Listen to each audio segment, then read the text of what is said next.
Twisted Tales Theatre presents The Crimson Veil, a Victorian tale of bloodlust. In the dimly lit streets of Victorian London, a sinister presence lurked in the shadows, preying upon the innocent souls who unknowingly ventured into its path. It was the age of gas lamps and horse-drawn carriages, a time when superstition mingled with the faintest flicker of reason. And within this backdrop of swirling fog and whispered secrets, a tale of horror and bloodlust was about to unfold. On a chilling autumn night, Lady Amelia Carroway, a young and radiant beauty, found herself strolling alone through the cobblestone streets of Whitechapel.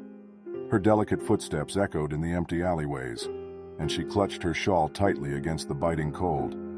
Unbeknownst to her, she had become the object of obsession for a creature of the night, a vampire whose name had long been forgotten by the annals of time. High above the rooftops, the vampire watched her every move, his eyes glowing like fiery coals.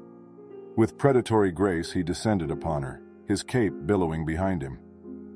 Lady Amelia's heart quickened as she sensed a presence drawing near, but it was too late. The vampire seized her with a strength that defied the laws of nature and sank his fangs into her delicate neck. A blood-curdling scream tore through the night, melding with the symphony of wailing winds. Lady Amelia's life force drained away, her once vibrant complexion paling to an ashen hue. The vampire's insatiable thirst was sated as he greedily consumed her essence.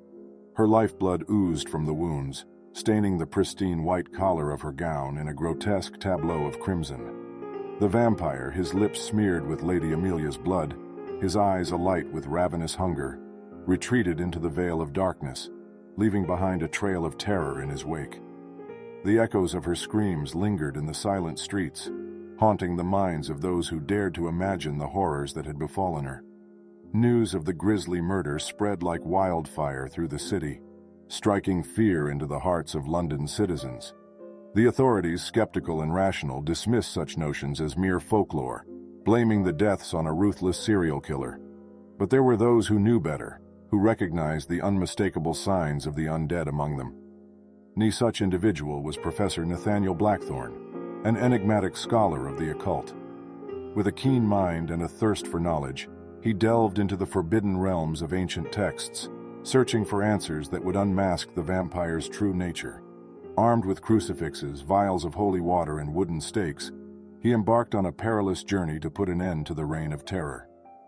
As night after night fell upon the city, Professor Blackthorne ventured into the darkest corners of London, tracing the vampire's macabre path. He encountered grieving families, desperate for justice, and saw the fear etched upon their faces. Determined to protect the innocent, he engaged in a deadly game of cat and mouse with the vampire, both predator and prey in this twisted dance of survival.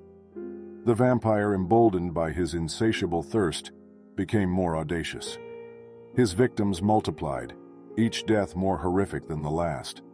Their life force was drained, leaving behind only desiccated husks and the sickly sweet stench of death. His unholy powers seemed to grow stronger with each feeding, as if the very essence of life he stole granted him supernatural strength. But Professor Blackthorne, armed with knowledge and an unwavering resolve, refused to succumb to fear. With steely determination, he honed his skills, studying the vampire's vulnerabilities and devising a plan to ensnare the creature in its own web of darkness. Their fateful encounter came in the depths of an abandoned church, shrouded in an otherworldly darkness. The vampire, having anticipated the professor's pursuit, lay in wait, ready to claim another victim. But Professor Blackthorne was prepared, his mind sharpened by months of research, and his heart fueled by righteous fury. As the professor stepped into the church's haunting atmosphere, he sensed the vampire's presence lurking in the shadows. The air grew thick with anticipation, charged with an otherworldly energy. Moonlight streamed through stained glass windows, casting eerie patterns on the ancient pews. The vampire emerged, his eyes gleaming with malevolence, his fangs glistening in the pale light. With a speed that defied human comprehension, he lunged at Professor Blackthorne, his claws slashing through the air. The professor, his heart pounding in his chest, evaded the attack with a nimble sidestep. The battle that ensued was one of unearthly proportions. Professor Blackthorne, fueled by a mixture of fear and determination, wielded his crucifix with unwavering resolve, causing the vampire to recoil in agony as its flesh burned upon contact. Holy water, splashed from a vial with practiced precision, hissed and sizzled as it cascaded over the vampire's decaying features. But the vampire fought back with a ferocity born of centuries of existence. Its claws raked across the professor's arm, leaving deep gashes that oozed crimson. Pain shot through the professor's body, but he gritted his teeth and pressed on, his vision blurred but his resolve unyielding.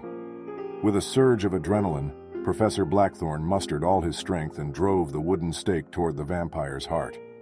The vampire's eyes widened with a mix of horror and realization, but it was too late. The stake pierced through its cold flesh, unleashing a torrent of blood and a guttural cry of defeat. As the vampire crumbled to the ground, its body disintegrating into dust, the oppressive darkness lifted, and a soft, ethereal light bathed the church in an otherworldly glow. Professor Blackthorne, battered and bloody, stumbled backward, clutching his injured arm. He had emerged victorious, but not without scars to remind him of the horrors he had faced. As dawn broke over the scarred city, a sense of relief washed over London's citizens. The memory of the vampire's reign of terror would forever be etched in their collective consciousness, a reminder of the darkness that could befall them. Lady Amelia's death was mourned, but her sacrifice had not been in vain. Professor Nathaniel Blackthorne, scarred but triumphant, returned to his studies, forever changed by his encounter with the undead. His tale would pass into legend, a cautionary tale to future generations. And though the streets of Victorian London remained haunted by the specter of the vampire's bloody legacy, hope prevailed, for the shadows could never completely extinguish the light. Thus ends the chilling tale of the Crimson Veil, a reminder that even in the darkest of nights, courage and knowledge can triumph over the most abominable horrors that lie in wait. But beware, for the echoes of Lady Amelia's scream still linger, a haunting reminder that the price of victory is often paid in blood. If you found this story captivating, don't forget to subscribe to our channel for more chilling tales that will send shivers down your spine every Friday.